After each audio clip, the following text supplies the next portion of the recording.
Hello दोस्तों, good evening. आज की इस क्लास में बात करने वाले हैं क्लास टेन और सब्जेक्ट बायो में आप लोग का लेक्चर वीडियो अपलोड हो गया है और ऑब्जेक्टिव में भी पार्ट 1 पार्ट 2 अपलोड हो गया है। ये आपका पार्ट 3 वीडियो है, तो आप लोग ध्यान से देखिएगा। पार्ट 1 में 1 से 50 तक बताए थे, पार्ट 2 में आपको 50 से 100 तक बताए थे, और पार्ट 3 ये आपका लास्ट वीडियो यानी लास्ट ऑब्जेक्टिव का लास्ट है, तो आप लोग देखिएगा। ठीक है, अच्छा लगे तो चैनल को लाइक सब्सक्राइब जरूर कीजिएगा। चलिए, पहला क्वेश्चन कहता है मानव हृदय में कोष्ठक की संख्या कितनी है। कभी कभी कोष्ठक देता है, कभी कभी बेसम देता है, इसी को क्या बोल देता है, बेसम। तो मानव हृदय में कितना कोष्ठक यानी कितना बेसम यानी कितना चैम्बर है। तो आपको पता है मानव हृदय में टोटल 4 चैम्बर है, दायां लिंद, बायां लिंद, दायां निलय, बायां निलय। तो इसका आंसर कितना हो जाएगा, 4। अगर आपसे पूछे मछली में कितना कोष्ठक होता है तो 2। कितना होता है मछली में, 2, याद रखिएगा। अगला क्वेश्चन देखिए डियर स्टूडेंट, कहता है पौधे में टेनिन नामक पदार्थ कहाँ संचित रहता है। तो आपको पत्ती में, छाल में, जड़ में, फूल में। तो याद रखिएगा, टेनिया लटका था कौची में, पेड़ के छाल में, यानी टेनिन नामक पदार्थ कहाँ होता है, पेड़ के छाल में, पेड़ के छाल में, याद रखिएगा। ठीक है, अगला क्वेश्चन हम लोग देखते हैं, देखिएगा सर। कोशिका अंग क्लोरोप्लास्ट बिंदु किस रंग का होता है। सबसे पहले जानते हैं क्लोरोप्लास्ट को बोलते हैं क्लोरोफिल भी। क्या बोलते हैं, क्लोरोफिल भी। और क्लोरोफिल को बोला जाता है कोशिका प्रकाश संश्लेषण का अंगक। क्वेश्चन आएगा, प्रकाश संश्लेषण का अंगक किसे कहते हैं, तो क्लोरोफिल के कहते हैं। पेड़ पौधियां का पत्तियां हरा भी किसके कारण होता है, क्लोरोफिल के कारण होता है। और क्लोरोफिल में कौन सा तत्व पाया जाता है, तो मैग्नीशियम तत्व पाया जाता है। कौन सा तत्व पाया जाता है, मैग्नीशियम। तो अब यहाँ पर बोला है क्लोरोप्लास्ट किस बिंदु का रंग क्या होगा। तो आपको पता है पीला नहीं होगा, लाल नहीं होगा, नीला नहीं होगा, होगा क्या, हरा होगा। क्या होगा, हरा होगा। यहाँ पर अगर बोले प्रकाश संश्लेषी अंगक तो क्लोरोफिल, लेकिन अगर बोले प्रकाश संश्लेषण अंग तो हो जाएगा पत्ती। क्या हो जाएगा, पत्ती, याद रखिएगा। अगला क्वेश्चन कहता है रुधिर का कौन सा अवयव रक्त के स्राव को रोकने में मदद करता है। मतलब अगर कहीं पर कट जाता है तो उसको रोकने में कौन मदद करता है। तो आपको पता है आरबीसी, डब्ल्यूबीसी और प्लाज्मा होता है और प्लेटलेट्स होता है। प्लेटलेट्स को हिंदी में बोलते हैं रक्त विमाणु। क्या बोलते हैं, रक्त विमाणु। तो जब भी कहीं पर कट जाता है तो उसको जो रोकने का काम करता है वो प्लेटलेट्स होता है, जिसको यहाँ पर आगे देखिएगा लासिका है, प्लाज्मा है, प्लेटलेट्स है। तो क्या हो जाएगा आंसर, प्लेटलेट्स हो जाएगा। ठीक है, याद रखिएगा। अब यहाँ से रक्त के बारे में जान लेते हैं। रक्त 2 प्रकार के होता है, एक होता है आरबीसी, एक होता है आपका डब्ल्यूबीसी। आरबीसी का जीवन काल 120 दिन होता है, जबकि डब्ल्यूबीसी का जीवन काल 2 से 3 दिन होता है। कितना दिन होता है, 2 से 3 दिन। आरबीसी लाल किसके कारण होता है, तो हेमोग्लोबिन के कारण होता है। किसके कारण होता है, हेमोग्लोबिन के कारण होता है। हेमोग्लोबिन में कौन सा तत्व पाया जाता है, तो आयरन, Fe लो। और आयरन की कमी से कौन सा रोग होता है, एनीमिया। कौन सा रोग होता है, एनीमिया। कौन सा रोग होता है, एनीमिया। तो आप लोग याद रखिएगा। ठीक है, आपसे इतना क्वेश्चन पूछ सकता है एग्जाम में। चलिए, हम लोग इसका आंसर देख लिए, प्लेटलेट्स होता है। अब अगला क्वेश्चन हम लोग देखेंगे। कहता है ब्रिक के संरचनात्मक एवं क्रियात्मक इकाई क्या किसे कहते हैं। सबसे पहले आप जानिए ब्रिक क्या होता है, ब्रिक किसे कहते हैं। तो ब्रिक का इंग्लिश वर्ड होता है किडनी। क्या होता है, किडनी। ब्रिक होता है किडनी। किडनी को हिंदी में बोलते हैं ब्रिक। अब ब्रिक का जो बना होता है, उसका जो छोटा इकाई है वो किससे बना होता है, नेफ्रॉन से। किससे बना होता है, नेफ्रॉन से, याद रखिएगा। तो ब्रिक के संरचनात्मक और क्रियात्मक इकाई क्या कहलाएगा, नेफ्रॉन। यहाँ पर आपसे 3 तरह से क्वेश्चन पूछता है, संरचनात्मक, क्रियात्मक। जैसे पूछेगा कि जीव के संरचनात्मक और क्रियात्मक इकाई क्या कहलाता है, तो कोशिका। जब बोले जीव के संरचनात्मक और क्रियात्मक इकाई तो क्या बोल देंगे, कोशिका। लेकिन जब आपसे बोले तंत्रिका तंत्र के, तंत्रिका तंत्र के, तंत्रिका तंत्र के संरचनात्मक और क्रियात्मक इकाई क्या है, तो न्यूरॉन। क्या है, न्यूरॉन। अब प्रत्येक मनुष्य में कितने ब्रिक होता है, 2, यानी 2 किडनी होता है। ठीक है, अब इसके बाद ये भी जान लेते हैं कि किडनी क्या है। तो किडनी एक उत्सर्जी अंग है। कौन सा अंग है, उत्सर्जी अंग। किडनी एक कैसा अंग है, उत्सर्जी अंग। आपसे पूछेगा कि ब्रिक का संबंध है तो किससे, उत्सर्जन अंग से। किससे, उत्सर्जन तंत्र से, याद रखिएगा।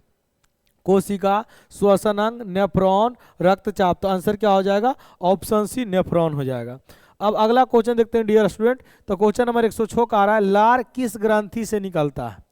एड्रिनल से, पिट्यूटरी से, लाला से, इनमें से कोई नहीं। सबसे पहले जानिए ये लाला नहीं होगा, यहाँ लार होगा। क्या होगा?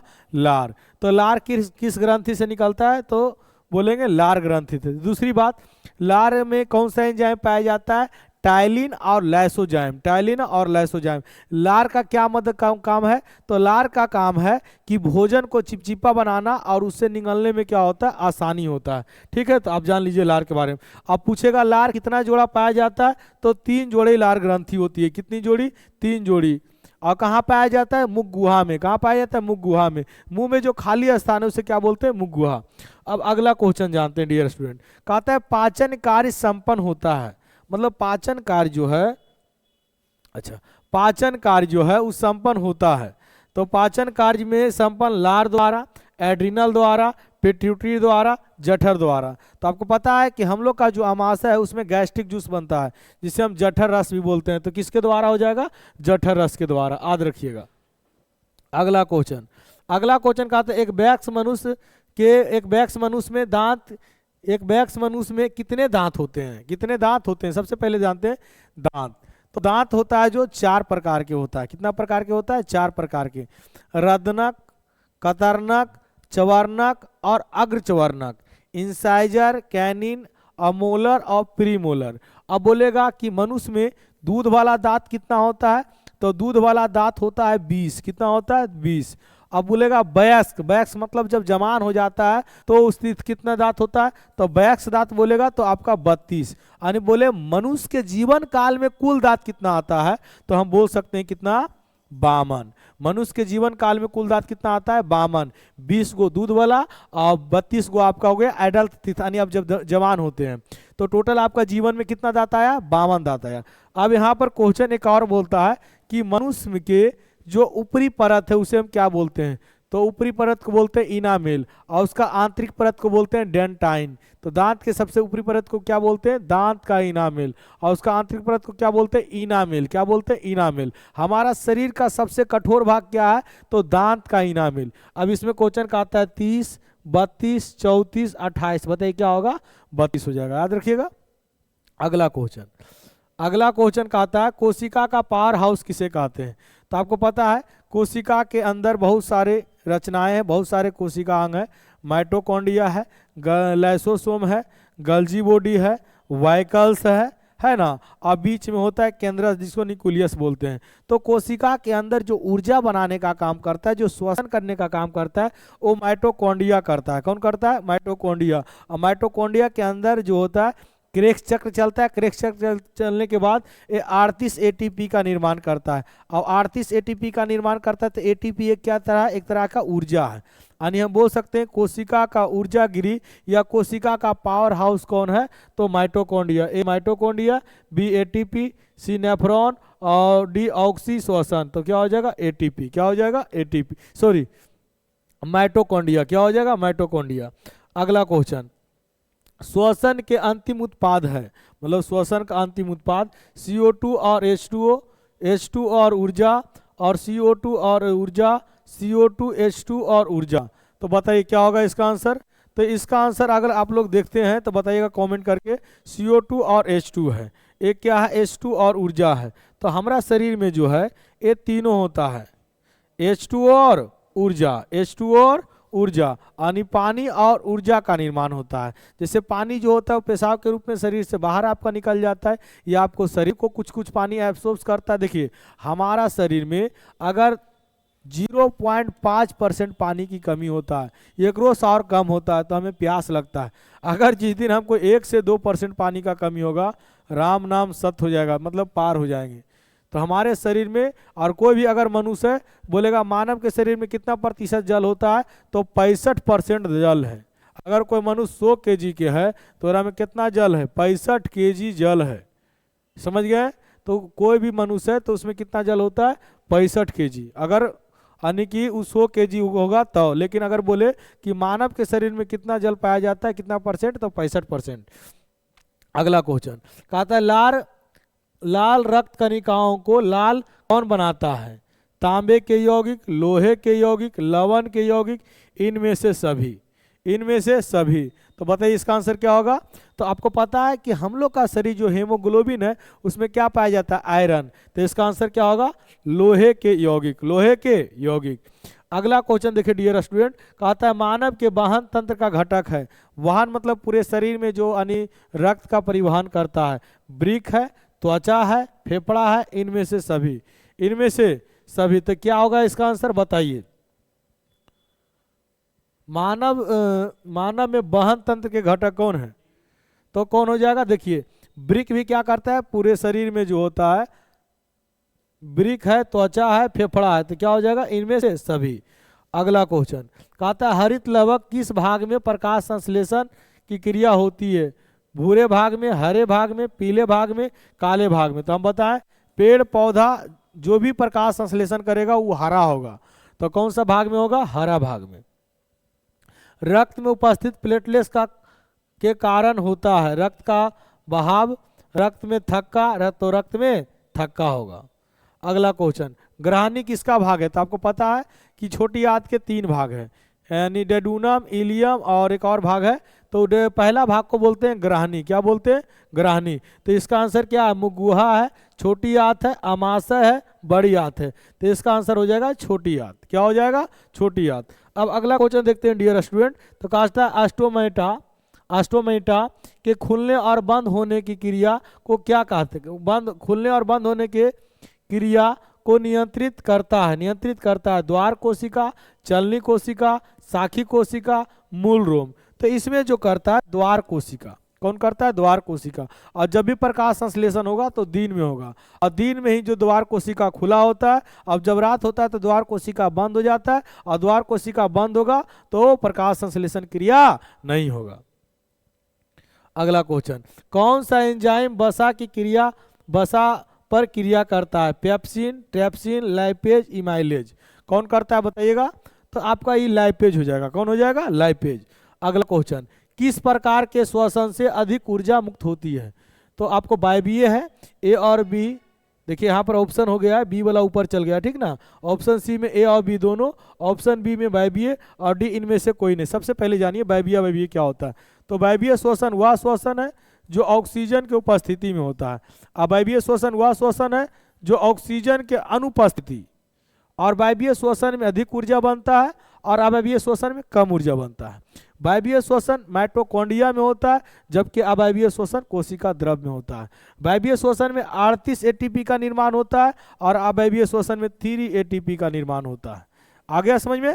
तो बताइए कहा रहा है कौची, अधिक ऊर्जा। तो अधिक ऊर्जा किस में बन रहा है, 38 एटीपी। तो हम बोल सकते हैं वायवीय श्वसन। क्या हो जाएगा, वायवीय श्वसन।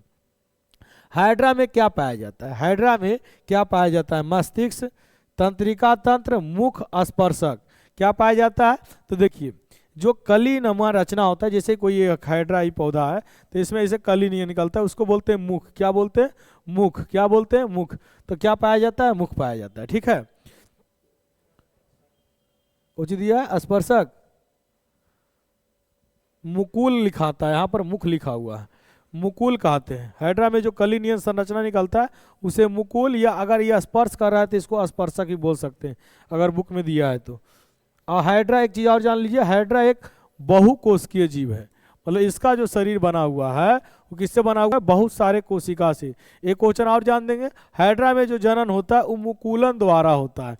किस विधि द्वारा होता है, मुकुलन द्वारा। और इसका एक चचेरा भाई है जिसको बोलते हैं ईस्ट। क्या बोलते हैं, ईस्ट। ईस्ट में भी किस विधि से जनन होता है, मुकुलन से होता है। किससे होता है, मुकुलन से होता है। फ्लोएम ऊतक द्वारा कार्बोहाइड्रेट का परिवहन होता है ग्लूकोज के रूप में, फ्रक्टोज के रूप में, लैक्टोज के रूप में, सुक्रोज के रूप में। तो आपको पता है हम लोग जो खाते हैं वो ग्लूकोज के रूप में, लेकिन पेड़ पौधा को जो भोजन चाहिए वो कौची के रूप में, सुक्रोज के रूप में। याद रखिएगा कि मनुष्य को जो ऊर्जा चाहिए, आप खाएं दाल भात लेकिन आपका शरीर को दाल भात नहीं चाहिए। हाँ, उसको जब भोजन, जब आप सांस लेते हैं तो उस दाल भात को ऑक्सीकृत करके और ऊर्जा में कन्वर्ट कर देता है, और जब ऊर्जा में कन्वर्ट हो जाता है तो फिर हमारे शरीर के अलग अलग पार्ट तक जाता है, सभी अंगों तक जाता है। उसी तरह से पेड़ पौधा में जो कार्बोहाइड्रेट वो संचित करता है, उसको किस रूप में परिवहन करता है, सुक्रोज के रूप में। एक चीज याद रखिएगा, पेड़ पौधा में फ्लोएम क्या करता है, भोजन का संवहन, भोजन का संवहन। और फ्लोएम जो है एक जीवित ऊतक है, लेकिन जबकि जाइलम जो है मृत ऊतक है। और जाइलम क्या चीज का संवहन करता है, जल का। अगला क्वेश्चन कहते हैं तिलचट्टा में कितने जोड़े श्वसन यहाँ होगा, श्वसन रंध्र पाए जाते हैं।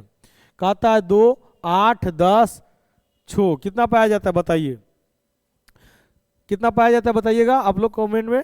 एक बाद इस भी जान लीजिए, तिलचट्टा में जो है, तिलचट्टा के पूछता है श्वसन अंग को क्या कहते हैं, तो ट्रैकिया। क्या कहते हैं, ट्रैकिया। एक क्वेश्चन आप पूछते हैं बाबू यहाँ से कि तिलचट्टा में किस प्रकार का परिसंचरण तंत्र पाया जाता है। तो सबसे पहले जानिए खुला परिसंचरण तंत्र। क्या पाया जाता है, खुला परिसंचरण तंत्र। अब देखिए जितना का रंग जो है लाल नहीं होगा उसमें किस प्रकार के परिसंचरण तंत्र पाया जाएगा, तो बोलेंगे खुला। जैसे कि आप देखिए फटिंगा बोलेगा तो फटिंगा में किस प्रकार उसका खून लाल नहीं है, तो उसमें भी कौन सा होगा, खुला परिसंचरण तंत्र। तिलचट्टा में आप कभी कभी चढ़ जाइए, देखिए उससे उजला नियन ब्लड निकलता है, यानी उसमें भी किस प्रकार का परिसंचरण तंत्र, तो यानी कि हो जाएगा खुला। तो आपका यहाँ 2-3 क्वेश्चन बता दिए। तिलचट्टा में श्वसन अंग को क्या कहते हैं, ट्रेकिया कहते हैं। इसमें किस प्रकार के परिसंचरण तंत्र पाया जाता है, तो खुला परिसंचरण तंत्र। लेकिन मनुष्य में बोलेगा तो बंद है। हम लोग का शरीर क्या है, पूरी तरह से बंद है। क्या ब्लड कहीं से निकलता है, नहीं। तो हो जाएगा इसका आंसर राइट 10 हो जाएगा। अगला क्वेश्चन, प्रकाश संश्लेषण की क्रिया होती है कवकों में, जंतुओं में, हरे पौधे में, परजीवियों में। तो सबसे पहले जानिए दुनिया का कोई भी जीव अगर हरा है तो उसमें किस प्रकार का श्वसन होगा, तो बोलेंगे प्रकाश संश्लेषण। अगला क्वेश्चन, निम्न में से सबसे तेज हृदय धड़कना किसका होता है, अमोनिया का। तेज हृदय धड़कना किसका होता है, अमोनिया का, यूरिक अम्ल का, यूरिया का, इनमें से सभी। इसका ऑप्शन है गलत है, ठीक ना। इसका ऑप्शन कुछ और होना चाहिए, कुछ और लिखा गया। हाँ, अगला क्वेश्चन, इनमें से सबसे तेज हृदय धड़कन किसका होता है। यहाँ देखिए ठीक है, हेल, चूहा, हाथी। बताइए किसका है, तो इसका डी में ऑप्शन में क्या है, देखिए तो ऑप्शन डी में क्या दिया हुआ है, कुछ आदमी। हाँ, तो सबसे पहले यहाँ देखिएगा, अगर इसे बोले तो हेल है, चूहा है। जितना छोटा जीव होगा उसका उतना ज़्यादा दिल धड़केगा, तो इसका आंसर होगा आपका बी। अगला क्वेश्चन, पौधे में उत्सर्जित पदार्थ है, पौधे में उत्सर्जित पदार्थ, गोंद भी है, गोंद भी उत्सर्जित पदार्थ है, टैनिन भी है, रेनिन भी है, रेजिन भी है, इनमें से सभी। टेन पूछेगा कहाँ पाया जाता है पेड़ पौधा के, तो छाल में। कहाँ पाया जाता है, छाल में। अमीबा में अधिकांश पोषण कैसे होता है, शाकाहारी, अंतग्रहण, सर्वाहारी, स्वापोषी। तो अमीबा पहले भोजन को अंदर ले जाता है।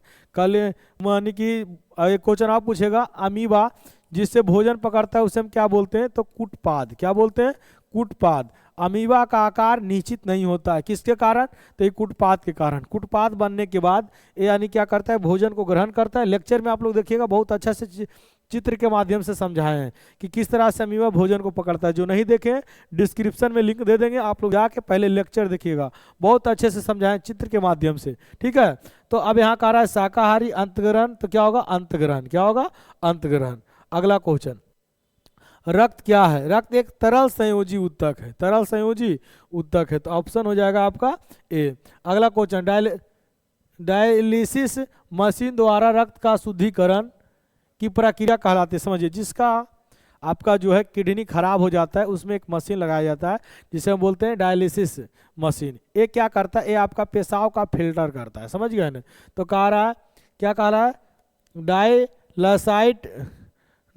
डायलाइसेट, सेलोफेन, डायलाइजर, हीमोडायलिसिस। तो क्या होगा इसका आंसर, हीमोडायलिसिस। क्या होगा, हीमोडायलिसिस, समझ गए।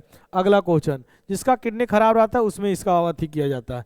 चलनी नलिकाएं पाई जाती है जंतुओं में, जाइलम में, फ्लोएम में और एक कोशिकीय पौधा में। तो किस में हो जाएगा, जाइलम में। अगला क्वेश्चन, आरबीसी का जीवन अवधि कुछ देर पहले पढ़ाए थे 120 दिन।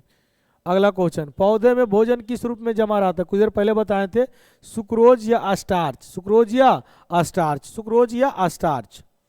अगला क्वेश्चन, मानव हृदय में घिरा हुआ है, मानव हृदय घिरा हुआ है किससे, पेरिकार्डियम से, जाइलम से, फ्लोएम से, प्लाज्मा से। देख लीजिए, ये दोनों तो पहले पादप ऊतक है, ये दोनों होगा नहीं। आई प्लाज्मा तो रक्त है, तो इसका मतलब नहीं है, कौन हो जाएगा, पेरिकार्डियम। अगला, किस जीव में हीमोग्लोबिन नहीं होता है? कुछ देर पहले बताए थे आपको, पक्षी है, मक्खी है, मनुष्य है, इनमें से सभी। पक्षी का भी काटते हैं तो कैसा ब्लड निकलता है? लाल। मनुष्य का भी लाल, लेकिन मक्खी को कभी कभी मैसिए तो आपको पता चलेगा। क्या हो जाएगा इसका आंसर? मक्खी। हीमोग्लोबिन की कमी से कौन सा रोग होता है? कुछ देर पहले बताए थे, मधुमेह है, इनीमिया है, पीलिया है, डायरिया है, तो हो जाएगा इनीमिया। मधुमेह चीनी की कमी से होता है या इंसुलिन की कमी से।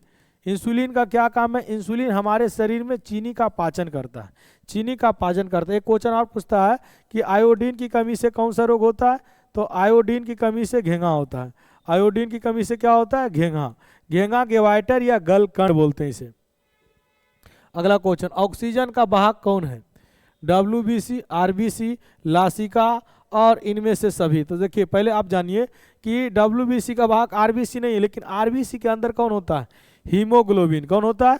हीमोग्लोबिन। और हीमोग्लोबिन जो है वो क्या करता है? पूरे शरीर में ऑक्सीजन को प्रवाहित करता है। लेकिन हीमोग्लोबिन दो तरह के होता है। जब ये हीमोग्लोबिन ऑक्सीजन के साथ संयोग किया तो ऑक्सी हीमोग्लोबिन, और जब ये हीमोग्लोबिन कार्बन डाइऑक्साइड के साथ संयोग किया तो बी ऑक्सी हीमोग्लोबिन या कार्बोक्सिक हीमोग्लोबिन कहते हैं। याद रखिएगा, ठीक है। तो आपसे क्वेश्चन पूछेगा कि वह हेमोग्लोबिन जो ऑक्सीजन के साथ संयोग किया उसे हम क्या कहेंगे? तो हम बोल सकते हैं क्या? ऑक्सी हेमोग्लोबिन, ठीक है। तो यहाँ पर बोलेगा RBC हो जाएगा। क्या हो जाएगा आंसर? RBC। अगला क्वेश्चन, पौधे में श्वसन होता है जड़ द्वारा, पत्तियां द्वारा, तना द्वारा, इनमें से सभी। तो देखिए अगर माने तो इनमें से सभी होगा, क्योंकि सभी पार्ट क्या होता है? हरा। लेकिन मुख्य रूप से अगर पूछे तो क्या हो जाएगा आंसर? पत्तियां हो जाएगा, ठीक है। पौधे में श्वसन होता है तो बता दिए। अगला क्वेश्चन, कौन सी बीमारी श्वसन तंत्र से संबंधित है? मतलब सांस लेने में दिक्कत। तो आपको जब निमोनिया होता है, जो बच्चा को निमोनिया हो जाता है, उसमें देखिए बार बार एकदम सांस लेने पूरा फाई फाई एकदम आधी सांस लेगा तो यहाँ घर घर आएगा। तो आंसर क्या हो जाएगा? निमोनिया। क्या हो जाएगा? निमोनिया। अगला क्वेश्चन, मनुष्य के श्वेत रक्त कोशिकाओं की जीवन अवधि कितना होता है? देखिए 12 से 20 दिन, 2 से 3 दिन, 20 से 30 दिन, 4 महीना तक। ना तो ई होगा, ना तो ई होगा, और ना ही ई होगा। कौन होगा? 2 से 3 दिन। 2 से 3 दिन। अगला, निम्नलिखित में से कौन सा संवहन उत्तक है? संवहन उत्तक पेड़ पौधा का दो है, एक है जाइलम और एक है फ्लोएम। एक है जाइलम और एक क्या है? फ्लोएम। पेड़ पौधा में जाइलम क्या करता है? जाइलम क्या करता है? जाइलम जल का संवहन करता है, जबकि फ्लोएम क्या करता है? भोजन का संवहन करता है। जाइलम जो है वो मृत उत्तक है, जबकि फ्लोएम जो है वो जीवित उत्तक है। क्या है? जीवित उत्तक है। और जाइलम जो है ये पेड़ पौधा में क्या करता है? जड़ से लेकर और ऊपर की ओर जल का संवहन करता है, जबकि भोजन जो है फ्लोएम जो है ऊपर नीचे दोनों की ओर, ऊपर नीचे दोनों की ओर। इसीलिए इसे द्विदिशीय संवहन उत्तक कहते हैं, इसे एक दिशीय संवहन उत्तक कहते हैं, क्योंकि ये एक ही दिशा में संवहन करता है, जबकि ये फ्लोएम जो है ऊपर नीचे दोनों की दिशा में संवहन करता है, इसीलिए इसे द्विदिशीय उत्तक भी कहते हैं। एपिडियम, फ्लोएम, जाइलम, बी और सी दोनों। तो अभी बताएं कि जाइलम और फ्लोएम पेड़ पौधा का संवहन उत्तक है। तो इसका राइट आंसर क्या होगा? यानी कि ऑप्शन डी हो जाएगा, बी और सी दोनों।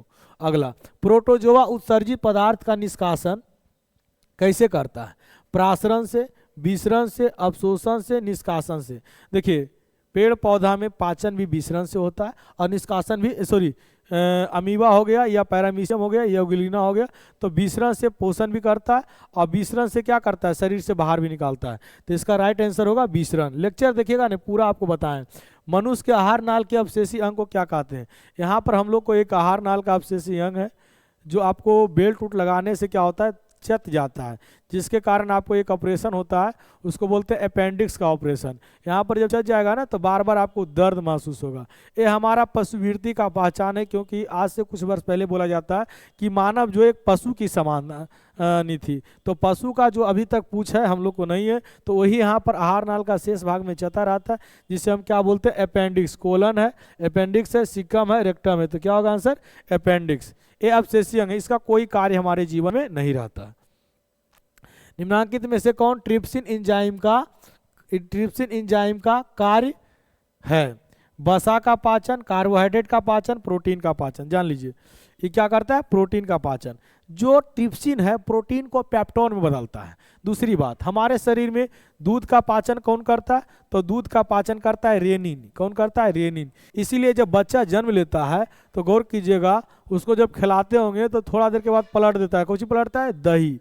क्यों, क्योंकि उसका पेट में गया, पेट में उसका आमाशय में जो है क्या है, आमाशय में एक रेनिन नामक हार्मोन है जो दूध को कौन सी बदल देगा, दही में। ठीक है, अगला क्वेश्चन, मुगुहा में आहार का कौन सा भाग पाचन होता है। मुगुहा में आहार का कौन सा भाग का पाचन होता है, प्रोटीन का, वसा का, कार्बोहाइड्रेट का, न्यूक्लिक अम्ल का, किसका होता है बताइएगा आप लोग। तो इसमें मुगुहा में जो होता है वो किसका हो जाएगा, कार्बोहाइड्रेट का। किसका होता है, अगर आपको नहीं विश्वास है तो आप ऐसा कीजिएगा, रोटी को ज़्यादा देर तक चबाइएगा, चबाने के बाद देखिएगा आपको मीठापन आएगा। तो किसका पाचन होता है, कार्बोहाइड्रेट का। रक्त में शर्करा की स्तर नियंत्रित कौन करता है, नियंत्रित कौन करता है, लैरिंग्स, एस्ट्रोजन, प्रोजेस्टेरोन, इंसुलिन। कुछ देर पहले बताए थे कि हमारे शरीर में जो चीनी की मात्रा को नियंत्रित या चीनी का जो पाचन करता है, जो शुगर का पाचन करता है, वो कौन है, इंसुलिन। इंसुलिन एक हार्मोन है जो हमारा शरीर में चीनी को नियंत्रित करता है। यही जब चीनी ज़्यादा मात्रा में बढ़ जाता है तो इस बीमारी को बोलते हैं चीनिया। क्या बोलते हैं, चीनिया। अगला क्वेश्चन, आहार नाल का सबसे लंबा भाग क्या होता है। तो आहार नाल का सबसे लंबा भाग जो छोटा है सबसे है, तो आहार नाल के सबसे लंबा भाग क्या होगा, छोटी आंत। क्या हो जाएगा, छोटी आंत। इनाम के लिए छोटा है। आप पेड़ पानी कभी कभी पटरू उठरू को काटे होंगे या मुर्गा उर्गी कटती देखिएगा तो उसका छोटी आंत देखिएगा बहुत बड़ा होता है। लेकिन पूछेगा आहार नाल, आहार नाल तो और बहुत बड़ा होता है। आहार नाल 32 फीट का होता है, 3 तल्ला मकान इतना। समझ गए, मीटर में बोलेगा तो 8 से 9 मीटर या 8 से 10 मीटर। ठीक है, सजीव में पाए जाने वाले जैव प्रक्रम है पोषण, श्वसन, जनन, इनमें से सभी सजीव में होता है। पोषण भी होता है। पोषण क्या है, पोषण वह विधि है जिसमें जीव पोषक तत्वों को ग्रहण कर उसका उपयोग शरीर के वृद्धि और विकास या ऊर्जा प्राप्ति के लिए करता है।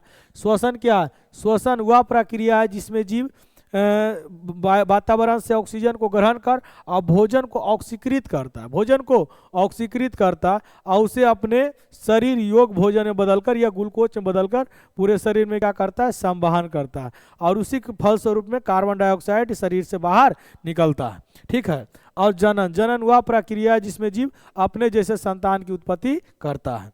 ठीक है, तो अगला, कर्मानुकुचन गति पाई जाती है। देखिए हमारा शरीर में ये जो पार्ट है ना, इसको बोलते हैं ग्रासनी। क्या बोलते हैं, ग्रासनी।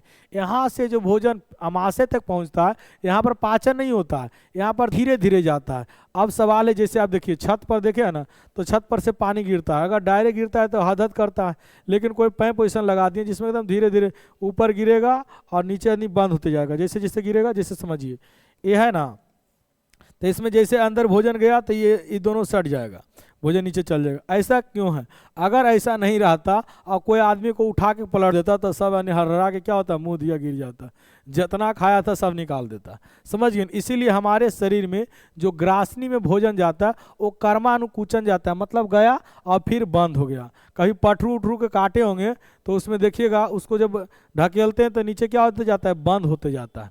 तो इसी को बोलते हैं कर्मानुकुचन गति। इसमें भोजन का पाचन नहीं होता। हाँ, मुगुहा से आमाशय को जोड़ता है और मुगुहा से भोजन को आमाशय तक पहुंचाने का कार्य है ग्रासनली का।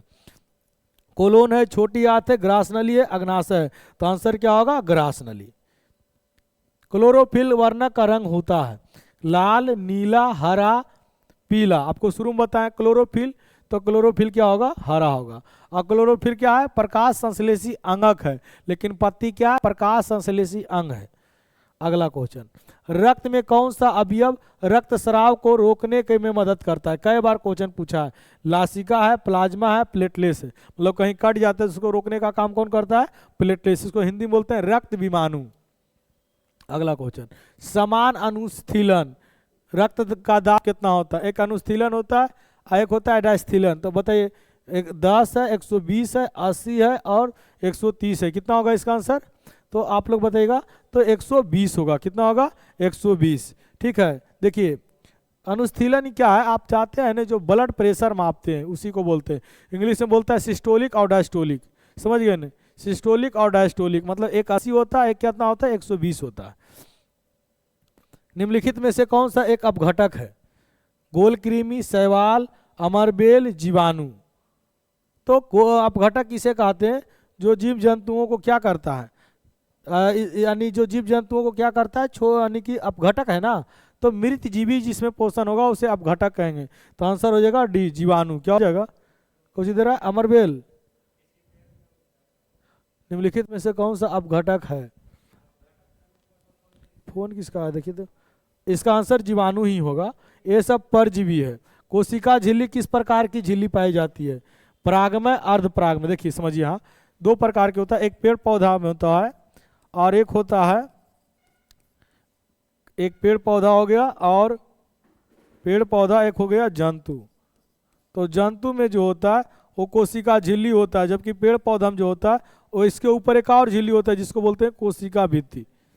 तो कोशिका भित्ति जो होता है ये होता है परागमय, और जबकि जंतु में जो होता है वो अर्धपरागमय। यहाँ क्या पूछा है? कोशिका झिल्ली में किस प्रकार की झिल्ली पाई जाती है? तो हम बोल सकते हैं अर्धपरागमय। अगला, एटीपी विस्तारित रूप है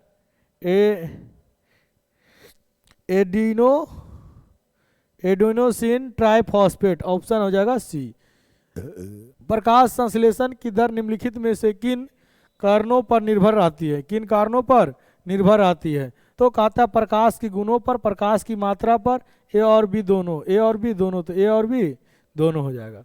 निम्नलिखित में से किस रंग का प्रकाश की किरण प्रकाश संश्लेषण के लिए सबसे ज्यादा, जो लाल होता है जो सुबह का समय, तो होगा हरा, नीला, पीला, लाल। तो आंसर क्या हो जाएगा? लाल। निम्नांकित में से कौन पुनरुद्बोधन द्वारा उदाहरण है? हाइड्रा का, मेढक का, गाय का। तो इसका आंसर क्या हो जाएगा आपका? हाइड्रा। अगला, रक्त का लाल रंग निम्नलिखित में से किस प्रोटीन की उपस्थिति के कारण होता है? Heparin, haemoglobin. किसके कारण? हीमोग्लोबिन। अगला क्वेश्चन, क्लोरोफिल वर्णक का रंग होता है काला, नीला, पीला, हरा। तो क्लोरोफिल कई बार बोले? हरा होगा। निम्नलिखित में से किससे रंध्र छिद्र घिरे रहते हैं? क्यूटिकल से, वातरंध्र से, गार्ड कोशिका से, इनमें से कोई नहीं। तो इसका आंसर होगा गार्ड कोशिका। क्या होगा? गार्ड कोशिका। अगला क्वेश्चन, कौन सी गैस श्वसन क्रिया में मुक्त होती है? तो श्वसन क्रिया करने के बाद कौन सा गैस निकलता है? Carbon dioxide. अगला क्वेश्चन, मूत्र में पीला रंग किस वर्णक के कारण होता है? क्रोमोप्लास्ट, क्लोरोप्लास्ट, इक्रोक्रोम। देखिए पेशाब को क्या बोलते हैं? यूरिन। क्या बोलते हैं? यूरिन। तो होगा इक्रोक्रोम। क्या होगा? यूरोक्रोम। अगला क्वेश्चन, कवक में पोषण कौन सी विधि से है? स्वापोषी सबसे पहले, यानी कवक में होता है जो मृत जीवी पोषण होता है। अगला क्वेश्चन कहता है ग्लूकोज के पूर्ण ऑक्सीकरण से क्या मुक्त होता है? तो क्या होता है? Carbon dioxide. Carbon dioxide. अच्छा, इनमें से सभी है। कार्बन डाइऑक्साइड भी होता है, ऊर्जा भी मिलता है और जल का भी निष्कासन। तो इनमें से सभी। गोबर छत्ता है एक मृत जीवी, एक स्वापोषी, एक परजीवी और एक शैवाल। तो बताइए गोबर छत्ता में क्या होगा? तो गोबर छत्ता मृत जीवी होगा, क्योंकि जहाँ पर गोबर रहेगा वहाँ पर क्या होता है, जो ऐसा जीव जो आपको यानी कार्बनिक के रूप में भोजन को ग्रहण करता है उसे हम क्या बोलते हैं? मृत जीवी। गूदे में उत्पादित मूत्र अस्थायी रूप से संग्रहित होता है मूत्रमार्ग में, वृक्कनाणु में, मूत्रवाहिनी में, मूत्राशय में। तो किसमें होगा? मूत्राशय में। अगला, प्रकाश संश्लेषण की प्रकाशीय अभिक्रिया होती है क्लोरोप्लास्ट के स्ट्रोमा में, कोशिका द्रव में, क्लोरोप्लास्ट के ग्रान में। किसमें होता है? क्लोरोप्लास्ट के स्ट्रोमा में। अगला क्वेश्चन, रंध्र मुख्यतः पाया जाता है जड़ों में, माइटोकॉन्ड्रिया में, पत्तियों में, तना में, इनमें से कोई नहीं। तो क्या हो जाएगा आपका आंसर? तो पत्तियां में। लासिका का रंग होता है हरा, लाल, हल्का नीला, हल्का पीला। तो लासिका का रंग क्या होता है? हल्का पीला। ठीक है, तो आप लोग को ये वीडियो आपका जय प्रक्रम का खत्म हो गया। ऑब्जेक्टिव सारा बता दिए। अब आप लोग के लिए सब्जेक्टिव लेकर आएंगे जो क्वेश्चन एग्जाम में पूछा गया है। दूसरी बात, इतना आपको इस चैप्टर में करवाए हैं, लेकिन कुछ ऐसा वीडियो डालेंगे जो खाली एग्जाम में पूछा गया क्वेश्चन रहेगा। ठीक है, तो वो भी वीडियो आपको डाल दिया जाएगा। अगर आपको अच्छा लगे तो चैनल को लाइक, सब्सक्राइब और बेल आइकन दबा दीजिएगा, ताकि जब जब आपको हम कोई वीडियो अपलोड करें तो आप लोग को यानी कि नोटिफिकेशन मिलता रहे। दूसरी बात, अगर आपको पढ़ने में अच्छा लगता होगा तो कमेंट कीजिएगा, ताकि हम लोग के लिए अब आप लोग के लिए लाइव आ सके। ठीक है, तो धन्यवाद दोस्तों।